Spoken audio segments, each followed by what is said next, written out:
sore hari ini kita masih diberikan banyak nikmat oleh Allah untuk bisa merasakan nikmatnya ibadah di tanah suci.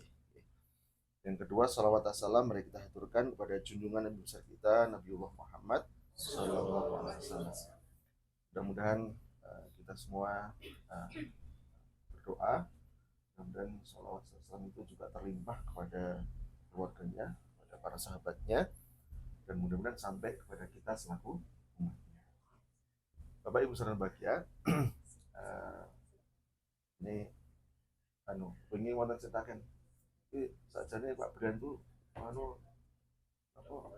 Ustadz napa mboten sih? Kula niku sakjane murid Ustadz Ridwan. Nek ngaji di depan gurunya itu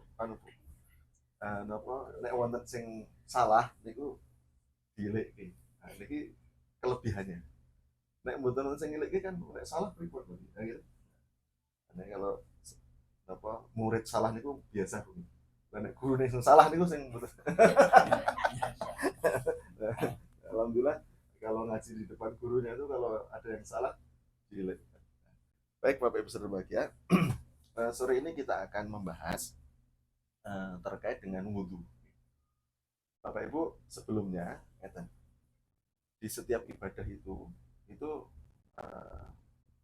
kebanyakan secara umumnya itu ibadah itu pasti ada satu kaifiatul ibadah, tata cara ibadah. Nah ini termasuk tadi Satriwan Matur ini berwudu niku dilap napa mboten, ini termasuk dalam kaifiatul ibadah, tata carane ibadah niku pripun. Yang kedua ada maqasidul ibadah, maksud ditetapkannya suatu ibadah itu. Yang ketiga hikmatul ibadah, hikmah dibalik disyariatkannya ibadah. Rata-rata ada 3 niku ibadah. Salat misalnya, tata cara salat niku pripun? Ya diawali dengan takbiratul ihram, terus diakhiri dengan salam, dan caranya ruku, sujud, duduk di antara 2 sujud dan sebagainya. Terus maqasidul ibadahnya apa? Maksud dari ditetapkannya salat niku napa? Salah satunya misalnya tanha anil fahsya'i wal munkar, bisa mencegah perbuatan keji dan mungkar. Nah, hikmahnya apa? Hikmahnya sholat itu masya Allah luar biasa. Kalau ada buku yang khusus tentang membongkar tentang hikmah sholat itu luar biasa. Bagaimana misalnya ketika rukuk sujud itu aliran darah kita itu biasanya kalau berdiri kan menggigil terus nih. Kalau kita sujud rukuk itu kan kepala kita di bawah. Sehingga monggo Bu. Waalaikumsalam warahmatullahi wabarakatuh. Monggo Bu. Ini tempatnya sudah disediakan. Monggo Mbak. Nih monggo monggo.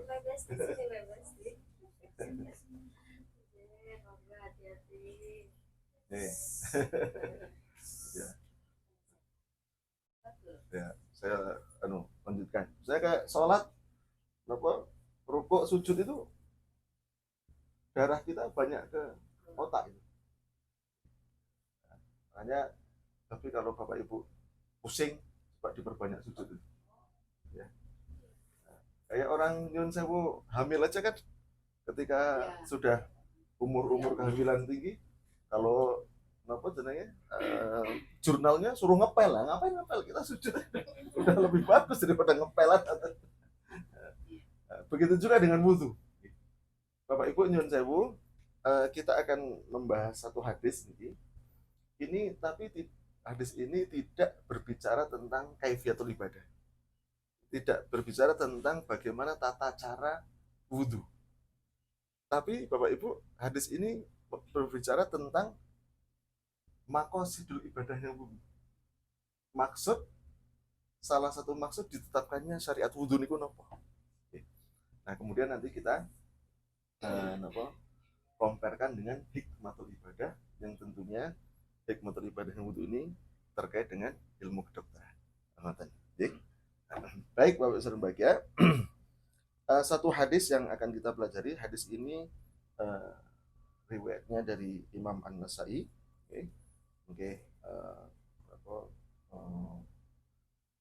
Hadis ini nomornya 103 kalau dari kitab Imam An-Nasai itu. Biasanya kalau kitab-kitab itu memang banyak Nun Sewu membahas yang awal itu mesti toharoh. Ini kita akan bahas itu. Bapak Ibu saudara bahagia, hadis ini dari Abdullah As-Sunabihi. Anna Rasulullah sallallahu alaihi wasallam, Abdullah As-Sunabihi matur bahwa Rasulullah sallallahu alaihi wasallam bersabda, "Idza tawadda al-abdul mu'min," apabila seorang hamba mukmin itu berwudu. Bapak Ibu nyun sewu, syaratnya apa lagi? Mukmin ya. Idza tawadda al-abdul mu'min. Sehingga kalau tidak mukmin nggak dapat nih maqasidul ibadahnya wudu, nggak dapat. Seandainya orang yang tidak mukmin itu, apalagi tidak muslim itu melakukan wudu, nggak dapat nih, nggak dapat apa maqasidnya. Ya cuma wudu seger gitu, nggak mungkin bagi mereka. Tapi kita bagi orang yang mukmin wudu, fatamadmado, maka ketika berkumur, kharajatil khotoya min fihi, keluarlah dosa-dosa yang dilakukan oleh mulutnya. Ketika kita berkumur, fatamadmado, kumurnya pribadi Bu? Kumurnya pribadi? Mas itu bukan sedar, enggak. Keluarlah dosa-dosa yang dilakukan oleh mulut. Kira-kira dosa mulut kita katahan apa? Katahan apa, Pak? Oh, kata sangat ya? Bukan sekedar katahan apa nih? Kata tournament gitu. Sering enggak kita ngunek-ngunek ke tonggo nih? Sering mutun di tonggo. Sering enggak mulut kita mengucapkan kata yang enggak baik? Sering enggak mulut kita berbohong? Jadi Bapak Ibu, ketika kita kumur, keluarlah dosa-dosa yang dilakukan oleh mulut kita. Bapak Ibu, salah satu, kalau Bapak Ibu mungkin ada keluarga yang nyun sewu punya stroke, salah satu terapi stroke itu senam muka, senam wajah. Pripun senam wajahnya? Kayak orang kumur wudu nih.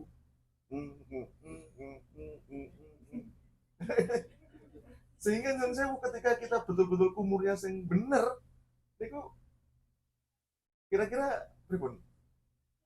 Tidak perlu senam muka, tidak perlu jadi stroke. Jadi, insya Allah. Bapak Ibu nyun sewu, kenapa kita diperintahkan berkumur, Bapak Ibu? Mulut kita ini sumber penyakit.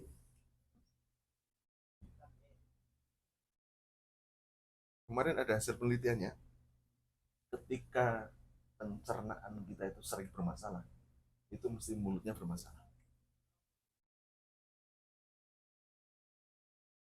Kemarin bahkan kalau Dr. Zaidul Akbar itu tapi saya nggak tahu beliau cuma sekedar apa atau penelitian ya. Dia mengungkapkan orang-orang yang punya penyakit jantung, kalau dia mengatakan seperti itu mulutnya mesti bermasalah. Nah, kira-kira mulut kita bermasalah apa gitu? Bahkan Masya Allah dalam Islam itu kan suruh bersiwak gitu. Ya, siwak kalau di sini mungkin ada kayu siwak, di Indonesia ya minimal berarti ya dengan sikat gigi kita, kalau enggak dengan tangan kita minimal gitu. Nah, ketika kita berkumur tadi, keluarlah dosa-dosa yang dilakukan oleh mulut kita. Kemudian kita lanjutkan, fa'idastantharo, ketika kita berintinsar, memasukkan air ke dalam hidung, kemudian dikeluarkan lagi, kharajatil khataya min anfihi, keluarlah dosa-dosa yang dilakukan oleh hidung kita. Hidungnya kalau panjenengan karena dosanya apa begitu? Banyak ada Pak. Hidung kita kira-kira dosanya apa Pak?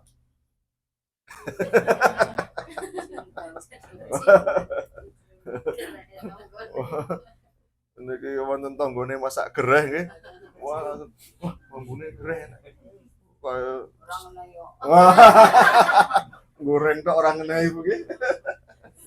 Atau kita mungkin masih bermajelis kayak gitu, ruwet misalnya, waduh, besok atau nggak bersuara tapi bau gitu. Terus ngentut sopo, ngerasani koncone padahal misalnya mungkin ada sesuatu yang bukan untuk jajan. Bapak Ibu nyun sewu, pernah dengar penyakit polip? Pernah gitu? Polip itu kan semua orang punya enggak? Semua orang punya sebenarnya polip itu. Polip itu kenapa terjadi seperti itu? Itu kan meradang polipnya, memerah, meradang, bengkak. Gampang ingetan Bapak Ibu. Debu kalau kena air, kira-kira debunya hilang betul?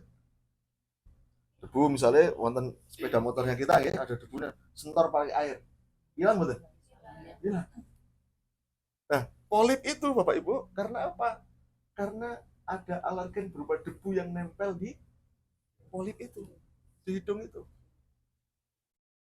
Tapi karena di situ nempel terus akhirnya meradang, bengkak dan sebagainya. Ketika nyun sewu kita wudhu tadi berintinsan masukkan air dalam hidung, oke, nanti berikannya rodo panas nih, oke, rodo peri-peri nih, dikeluarkan di.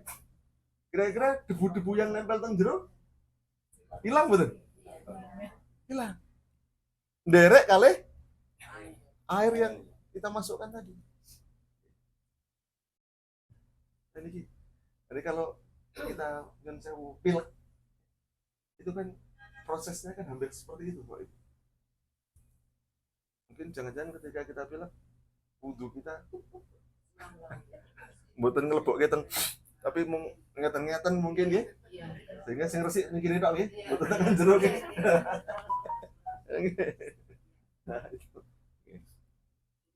Nah, ya kita lanjutkan. Wa idza ghassala wajhahu, ketika membasuh wajahnya, kharajatil khataya min wajhihi, keluarlah dosa-dosa yang dilakukan oleh wajah. Bapak Ibu nyun sewu, kita harus bisa membedakan nih antara wajah dengan muka. Wajah niku bener kali muka apa sih? Oh, kakak ngadi nggih. Sa ibu mboten niku, Pak. Wajah Bapak Ibu nyun sewu dugi mriki. Nah, makanya kalau Bapak gada jenggot kan Pak biasanya Pak. Makanya kalau yang punya jenggot ya, kalau jenggotnya cilik, bisa dari mana kata itu kan sampai basah sampai di. Nek muka nih melihat depan dah Pak, muka nih topeng ya. Nah kalau wajah ini sampai sini. Ketika kita membasuh wajah, keluarlah dosa-dosa yang dilakukan oleh wajah kita. Insya Allah, luar biasa ini. Pernah mboten Bapak Ibu kita sambil wudhu itu sambil membayangkan tadi pas kumur dosa-dosa yang dilakukan oleh mulut keluar. Ketika berintinsar tadi masukkan air dalam hidung, dikeluarkan lagi, dosa-dosa yang dilakukan oleh hidung hilang. Ini membasuh wajah, dosa-dosa yang dilakukan oleh wajah kita hilang. Kira-kira organ yang paling utama teng wajah niku napa Pak? Napa? Mata. Mata kita kathah dosa napa mboten pernah? Kathah napa kathah nemen? Pilihannya mboten kathah kali segede ini. Banyak dan banyak sekali. Hadis selanjutnya, Masya Allah, memang betul. organ yang paling vital di wajah kita itu adalah mata. Makanya hadisnya hatta tahruja min tahti asfari ainaihi, sampai dosa itu keluar dari bawah kelopak matanya. Nah, saat ini Bapak Ibu nyun sewu, ketika kita membasuh wajah, mata kita seringnya terbuka nopo terpejam. Ya? Seringnya kita nyun sewu, ingat aja. Biasanya gimana? Kita membasuh wajah, motone melek nopo merem? Kebanyakan merem Bapak Ibu. Kebanyakan ketika kita membasuh wajahnya kok merem. Padahal kalau tahu hadis niki, ini nginjang melek badhe merem napa melek, Bu? Tadi nyun sewu. Ah niki nyun sewu niki ya rahasia nggih. Ampun matur-matur nggih. Rahasia tapi lho Pak niki, Pak. Bapak Ibu nanti belean? Oh, sering. Belean itu karena apa sih? Tadi kotoran, debu minimal nempel di mata kita. Padahal tadi nyun sewu, sifat debu kalau dikena air hilang. Sehingga kalau panjenengan kok belean, mboten usah teng dokter. Iki rahasia tapi nggih. Ampun matur-matur nggih.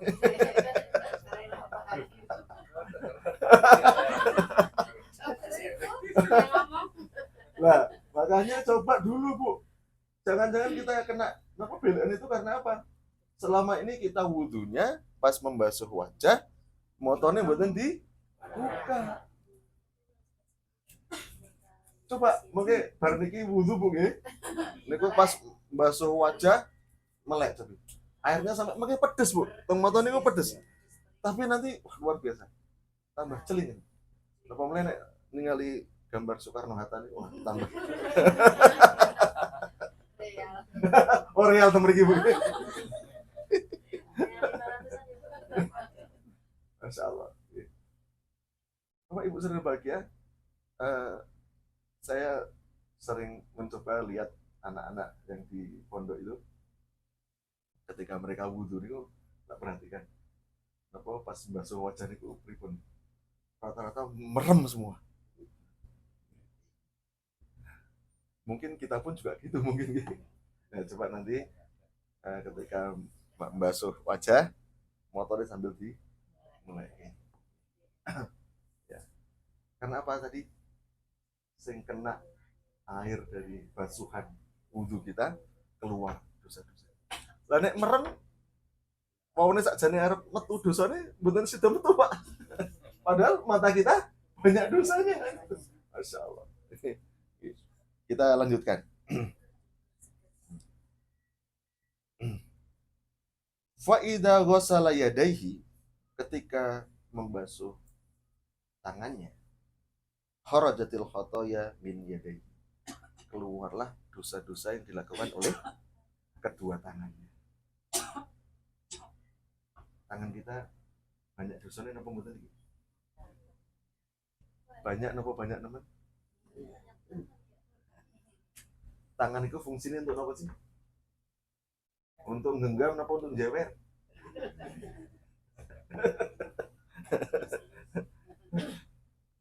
Pak, nanti jewer putra nih Pak.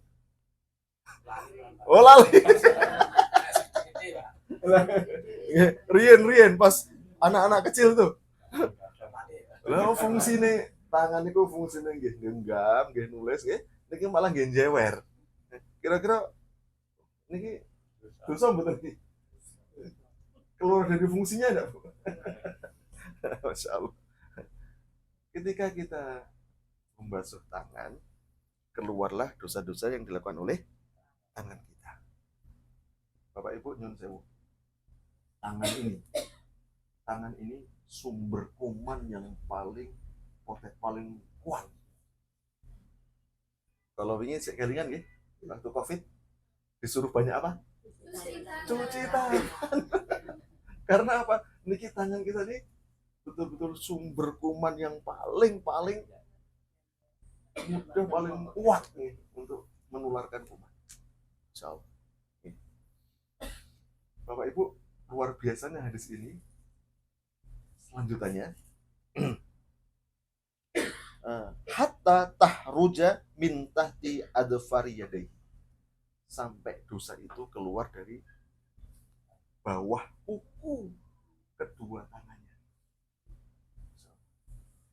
Bapak Ibu jangan jauh, di bawah kuku ini ketok mboten? Ketok mboten? Mboten ketok tuh. Dosa yang di bawah kuku saja keluar, Bapak Ibu. Ini menunjukkan bahwa Masya Allah, Allah tuh ngertos bahwa manusia kita itu penuh dosa, banyak dosanya.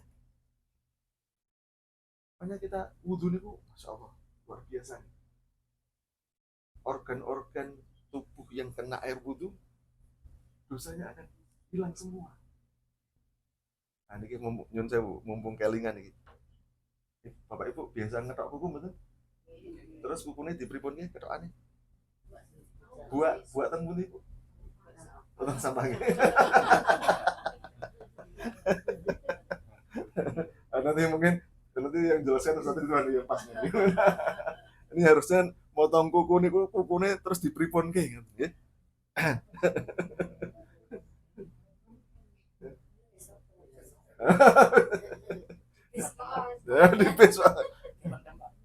Nah, itu adabnya memang begitu.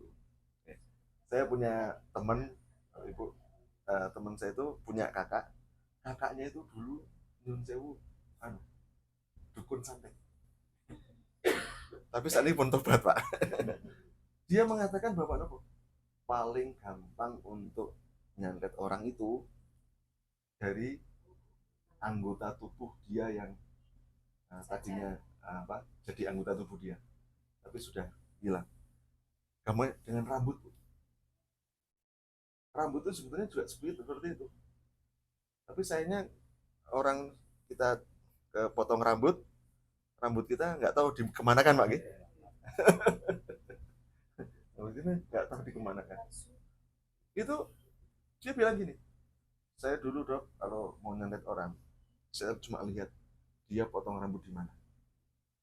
Ketika dia potong rambut di situ, saya ikut ngantri. Ketika sudah dipotong, saya orang buat tinggal kok, ambil rambutnya. Paling gampang, Pak. Termasuk kuku nih. Ada dibuang, Pak. Kita pribadi. Membuka membuka peluang. Masya Allah.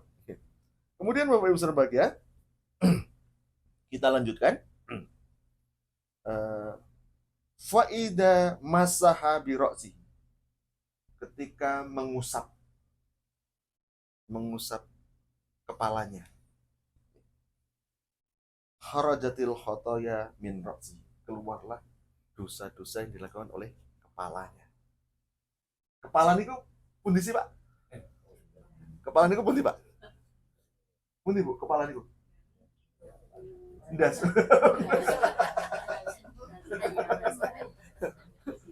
Kepala niku Bapak Ibu gampangnya gitu. Kepala itu sesuatu yang ditumbuhi rambut. Berarti dari depan sampai belakang.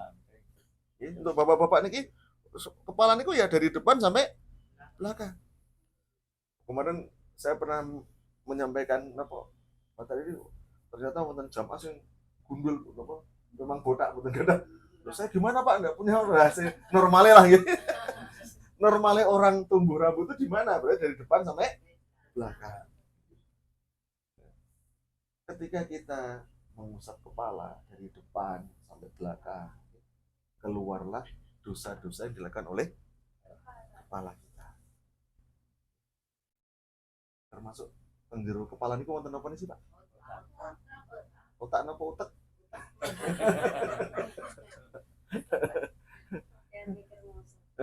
Nah, Bapak Ibu, otak kita ini juga kadang-kadang banyak dosanya loh, Bu.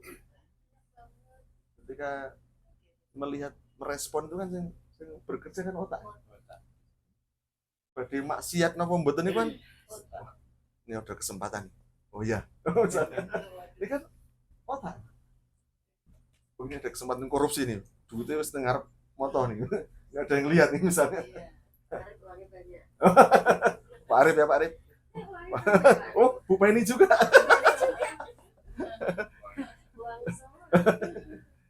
Masya Allah, tak kita banyak dosa. Keluarlah dosa-dosa yang dilakukan oleh kepala. Bapak Ibu, kepala itu ada organ yang luar biasa juga. Apa itu? Telinga. Kira-kira telinga kita ribut? Kata dosone apa kata nemen? Kata nemen. Makanya kan rangkainya setelah membasuh mengusap kepala, kemudian telinga. Hadis ini juga begitu. Hadis ini juga gitu. Hatta tahruja min hatta tahruja min tahti adofari.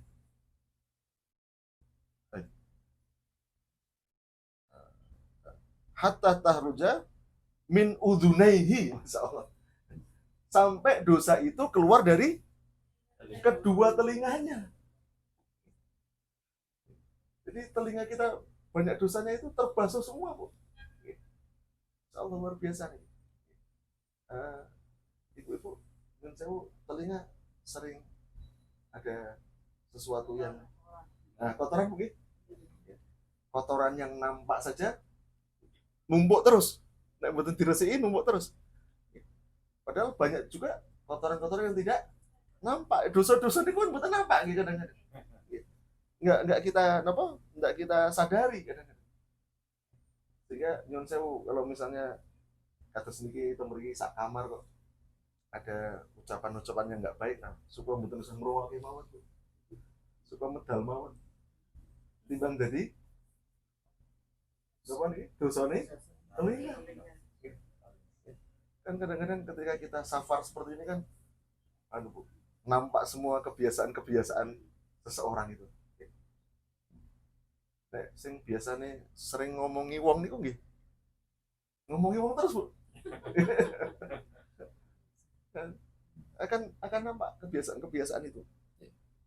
Nah, makanya Bapak Ibu berbahagia ketika kita tadi mengusap kepala, semua itu keluar dosa-dosa dari kepala kita, kemudian telinga juga keluar dosa-dosa yang dilakukan oleh telinga kita. Kemudian hadis selanjutnya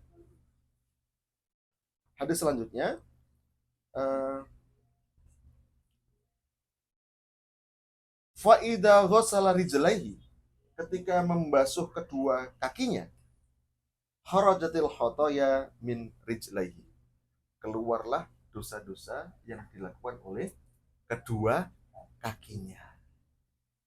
Insyaallah. Kemarin kita sudah bahas kaki gitu. Jadi saya cek, Bu, ini kalau dari hotel sini ke Masjidil Haram balik melih itu sudah 4.000 langkah, Bu. Luar biasa nih. Kalau kita 5 kali sholat bolak-balik berarti pun 20.000. Luar biasa ya. Berarti milih pada hotel sing cepat napa mboten?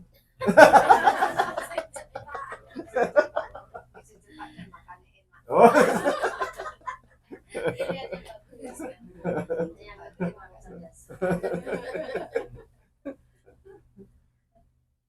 Pak, mau nanti gajul puteran ya, Pak? Ampun lupa meleh, Pak. Berarti perlu gajul puteran meleh nih.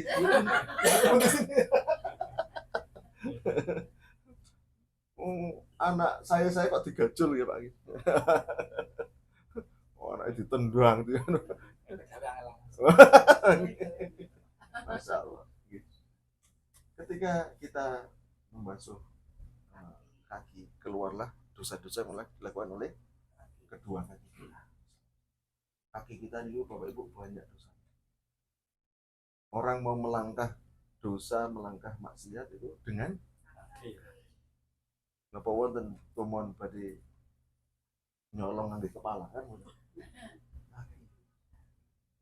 Menuju kemana kaki kita ini besok makanya akan dipertanggungjawabkan, besok akan jadi saksi kaki kita. Sering untuk kebaikan apa sering untuk kemaksiatan, keburukan. Insyaallah. Hadisnya Bapak Ibu selanjutnya itu hatta tahruja min tahti adfari rijlaihi, sampai dosa itu keluar dari bawah kuku kedua kakinya. Wow. Dosa-dosa yang dilakukan oleh yang nggak nampak di bawah kuku saja ikut keluar. Makanya Bapak Ibu nyuwun sewu ketika kita membasuh kaki ini basuhnya sing temenanan nih. Kadang-kadang ketika butuh banyak sih terus katanya tentang ini gimana nah dari banyak ini betul-betul dia betul nih dibasuh betul di sela-selahnya itu dia betul bahkan sampai tumitnya nih jangan sampai nggak basah gitu. Di hadis yang lain kan ngeri itu tumit-tumit yang bisa kena api neraka tidak terbasahi air wudhu. Luar biasa Bapak Ibu. Nah Bapak Ibu saudara berbahagia, kemudian di hadis selanjutnya summa kana masyuhu ilal masjid. Nah, kemudian setelah tadi wau pun dibasuh semua nih, anggota tubuh yang kena wudhu tadi sudah terbasuh semua, tadi kesalahan-kesalahan sudah terhapus semua, summa kana masyuhu, kemudian jalannya ilal masjid, ke masjid itu di hadis ini disebutkan wa sholatuhu, bahkan sholatnya itu nafilatallah, itu sebagai tambahan saja. Artinya nopo? Artinya ketika wudhu kita ini sudah sempurna, sebetulnya kan dosanya pun hilang semua pun. Ketika pun hilang semua, jalannya kita ke masjid, padahal di hadis lain itu disebutkan jalannya kita ke masjid itu langkah kaki satunya menghapus dosa, langkah kaki satunya lagi meninggikan derajat. Masya Allah. Kemudian sholatnya, padahal sholat itu ketika kita sholat asar, itu dosa yang dilakukan oleh kita setelah zuhur sampai asar terhapus. Nanti kita sholat maghrib, dosa yang dilakukan setelah asar sampai maghrib terhapus lagi. Nanti kita sholat subuh, dosa yang dilakukan habis isya sampai subuh terhapus lagi. Tapi dari sini disebutkan ini jalannya kita, sholatnya kita itu sebagai nafilatallah, sebagai tambahan, ibadah tambahan saja. Ini Masya Allah. Ketika wudhunya tadi betul-betul sempurna. Sehingga Bapak Ibu saudara sekalian, monggo Bapak Ibu kita mencoba untuk mulai saat ini kita coba ketika kita wudhu itu penuh dengan penghayatan. Selama ini kita wudhu kan yang penting wudhu gitu enggak gitu. Yang penting teles gitu. Coba mulai sekarang kita sempurnakan wudhu kita. Kita hadirkan dalam hati kita bahwa wudhu-wudhu yang kita lakukan itu sebagai penghilang dosa. Sekali lagi Bapak Ibu, hadis ini titik beratnya kepada maqasidul ibadahnya wudhu. Maksud dari ibadah wudhu itu menghapuskan dosa. Dan tentunya ternyata hikmah di balik wudhu ini juga banyak. Oke, tapi mungkin kalian niki mudah-mudahan jadi oleh-oleh juga untuk keluarga di rumah nggih. Oleh-oleh mboten mung kurma nggih, Bu. Oleh-oleh tidak hanya gamis nggih, Bu. Kali tiang tilik niku kali dioleh-oleh ilmu ngoten, Bu. Nah, apa yang disampaikan oleh Ustaz Ridwan di sini itu disampaikan kepada saudara-saudara kita yang mungkin silaturahim ke rumah kita. Bilang, Mbak, nek wudhu pas basuh wajah motone merem apa melek, Mbak? Merem Mbak, saiki melek ngoten nggih, Bu. Wis esuk meneh nek belekan rasane nggon dokter sik ngoten Ibu.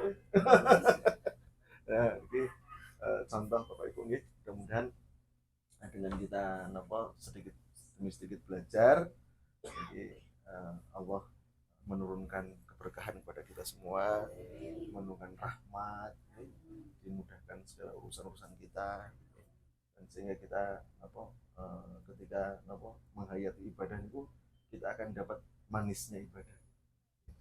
Banyak orang yang tidak merasakan manisnya ibadah karena apa? Karena tidak tahu ilmunya.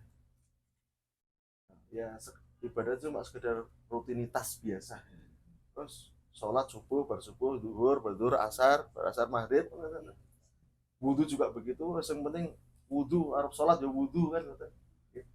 Padahal ternyata banyak sekali yang sewu hikmah-hikmah yang ada di balik ibadah-ibadah yang kita lakukan. Demikian Bapak Ibu sebagian. Kalau wonten pertanyaan ini masih ada 5 menit, monggo. Nggih. Gimana? Nggih, Bu kenapa? Buku yang dipotong itu harus diapain? Niki Ustaz Ridwan mau niku. Niki ahlinya, Bu. Mari Ustaz, monggo Ustaz. Monggo.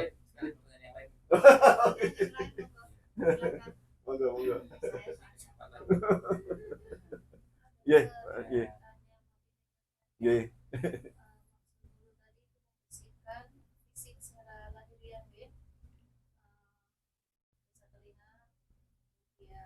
Yang tampak ya. Tanya saya bagaimana yang rasa hati, apakah ada dalam rangkaian itu bisa membersihkan hati kita dari kotoran-kotoran. Baik, nanti terkait dengan kuku nanti Sari Raja yang menjelaskan ya, lebih mantap ya. Nah, yang terkait dengan pertanyaan ini Bu, Ustazah biasa ini guru mualimat Bu.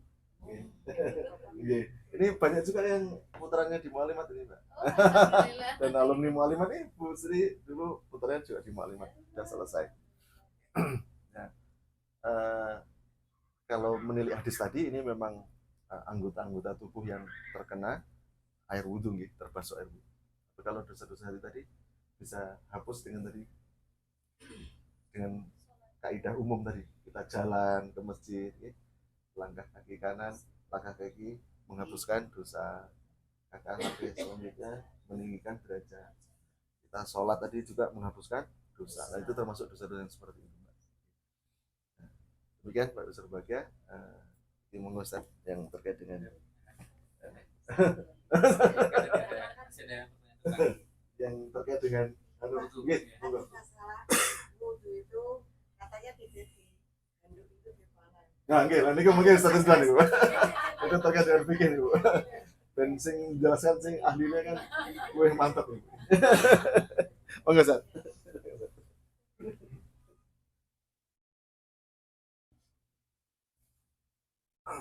Iya.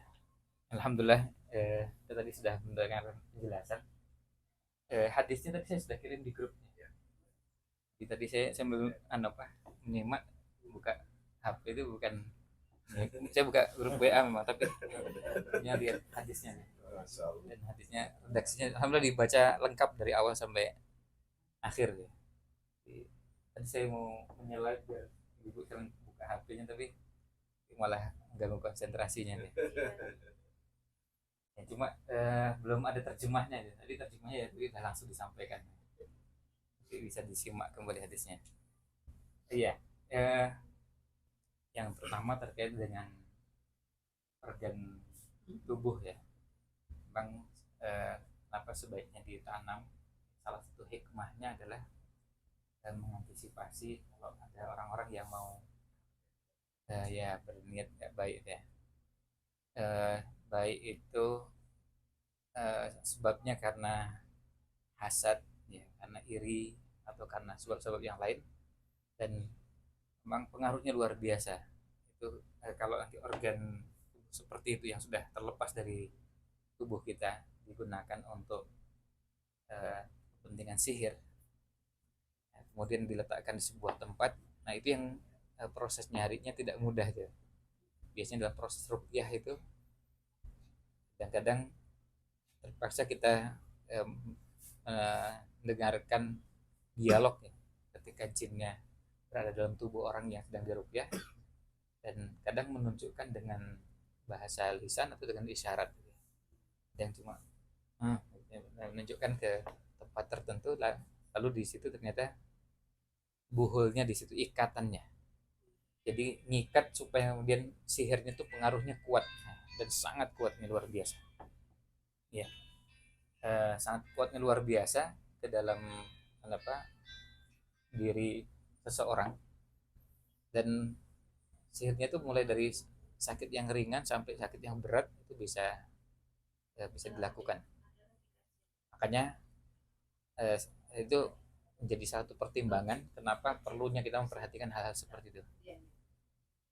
Nah, eh, kalau di kalangan para pegiat ruqyah ya, hal seperti yang namanya buhul, terus kemudian ikatan, ya, ukot, kan kita sering mendengar komin syarrin nafasati fil ukot ya. Jadi dari kejahatan para tukang-tukang sihir perempuan yang meniupkan nafasat, yang meniupkan di ukot, ikatan-ikatan itu. Jadi kadang prosesnya bisa begini, apalagi kalau misalnya ibu-ibu apa potong kuku, terus kukunya disimpan di sini, kemudian dikumpulkan lalu disimpan aja, langsung tersedia, bisa langsung dipakai. Dan ini sudah langsung menyediakan kemudian. Nah, kalau yang dilakukan oleh sebagian tukang sihir itu ya sudah tersedia begini, kemudian nanti dibacakan dengan bacaan tertentu lalu ditiupkan, kadang-kadang juga diikat. Nah, itulah yang dinamakan dengan uqad ya. Jadi, dan yang unik dalam Al-Quran disebutkan para tukang sihir itu ternyata yang banyak perempuan. Wamin syarrin nafasat ya, nafasat artinya para perempuan-perempuan ya. Artinya di zaman jahiliyah dulu banyak. Nah, makanya sampai sekarang populer di negeri kita istilahnya nenek sihir. Ya, kalau kakek sihir jarang. Jarang kita dengar kan ada istilah kakek sihir gitu. Tapi kalau nenek sihir itu sudah kita dengar lama aja. Nah, itu yang pertama. Itu jadi sebagai bagian dari upaya untuk mengantisipasi atau menghindari. Memang di sebagian rumah ada yang ya, sebagian rumah terutama yang tinggalnya mungkin di kota dan jarang ada tanahnya, bingung mau nanamnya di sebelah mana gitu ya. Semuanya keramik semuanya. Paving. Nah, ya, tapi ya sebenarnya kalau mau manfaatkan, ada kalau di rumah ada tanaman pot bunga juga bisa jadi ya tempatnya. Kemudian kalau yang kedua tadi, eh,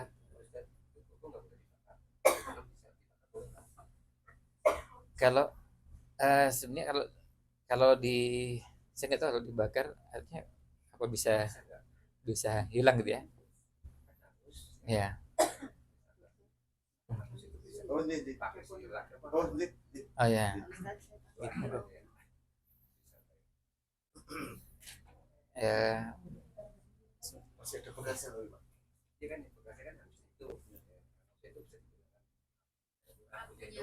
Hmm. Oh bisa. Oh ya. Oh maksudnya itu ya. Baik, bisa. Hmm. Mereka bisa.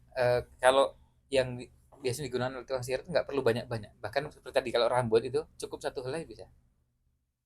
Jadi untuk menyihir orang itu bisa cukup menggunakan satu rambut. Bayangkan rambut yang rontok itu kan bisa bukan belasan ya, bisa puluhan. Cukup satu aja itu bisa digunakan.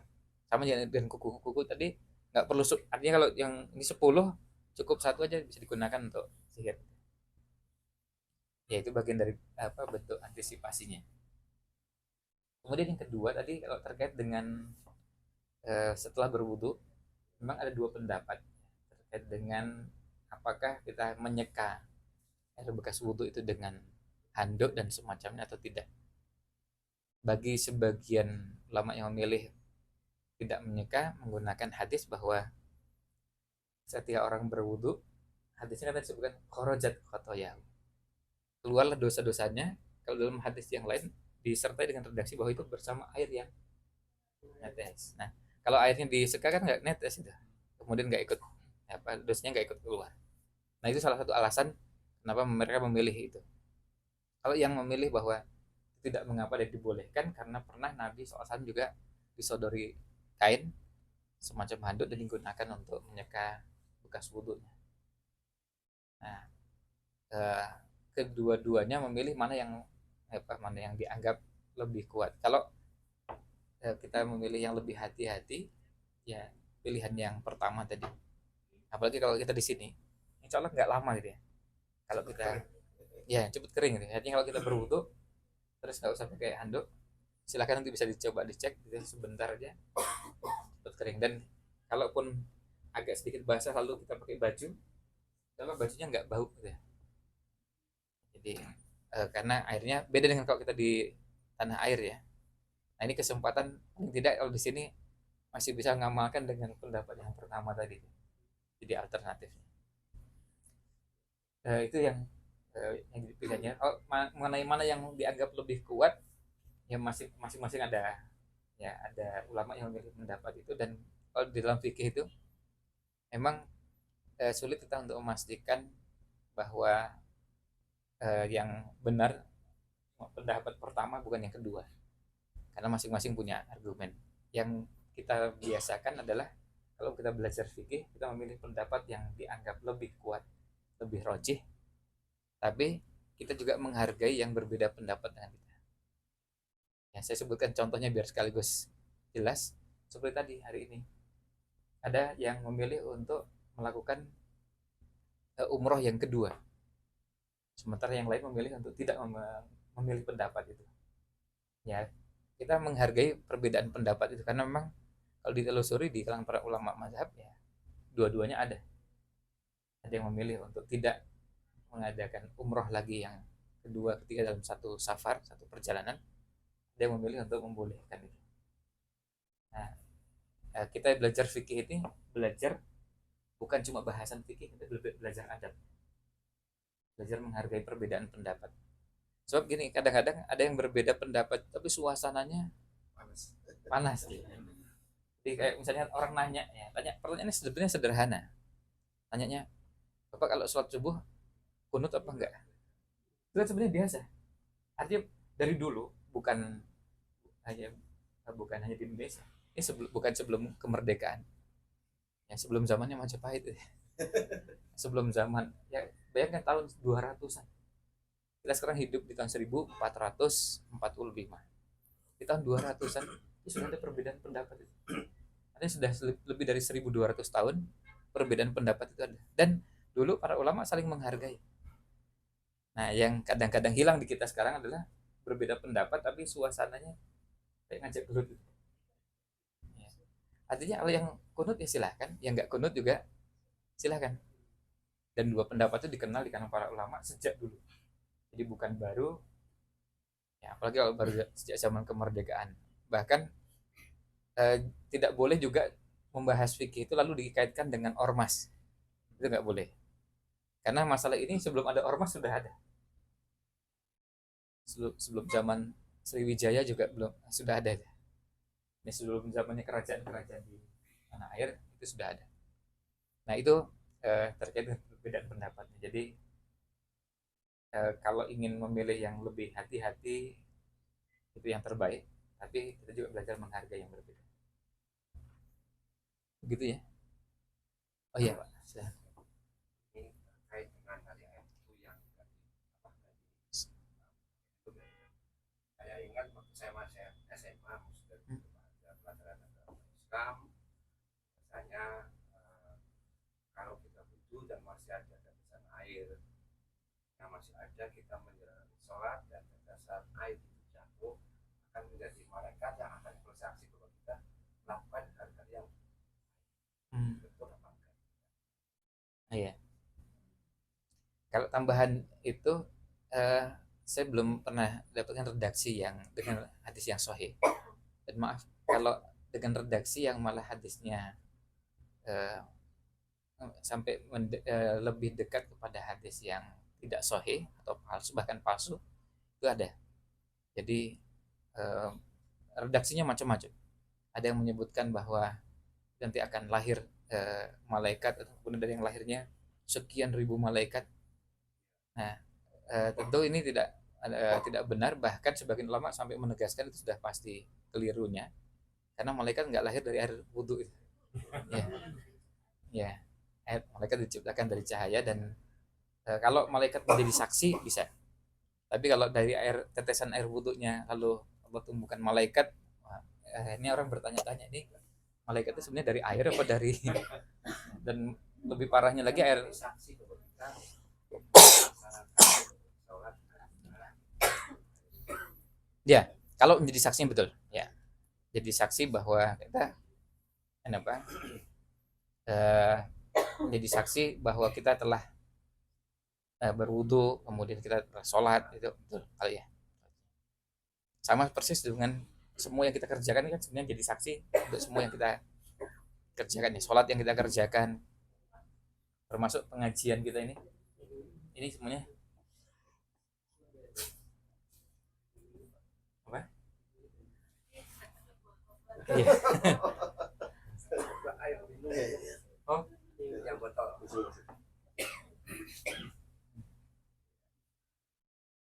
iya. Saya rasa untuk materinya cukup sampai di sini, dan selanjutnya